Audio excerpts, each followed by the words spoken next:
nào tiếng riêng tuân hi na nó ấy tiếng kim mù bông na Pasian min phát na khát này khom đi nê chia còn cái thổi sầm sầm mũi na liềm thế đàn này na Pasian min phát nang nê nung ấy mà về làm giống uken máy lắm ạ khi khop dễ thì chẳng hi lại bên request sang làm khó trong cái giếng hè nó chị mà request sang ấy ok kim kim ready tay lẽ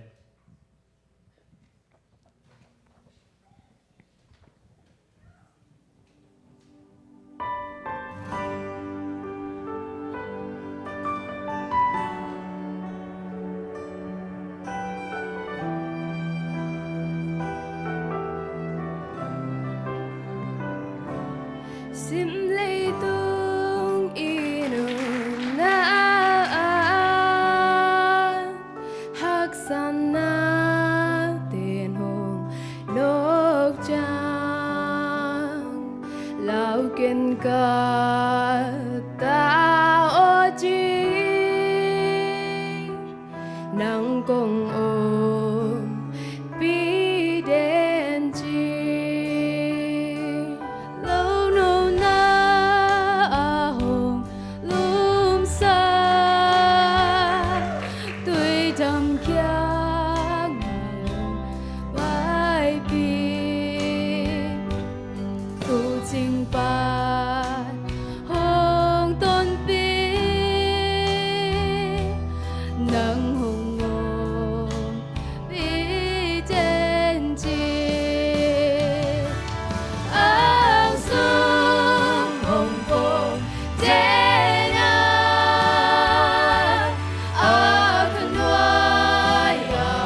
จะเบ้ต้องปั้นอีกขนาดไหนเนาะ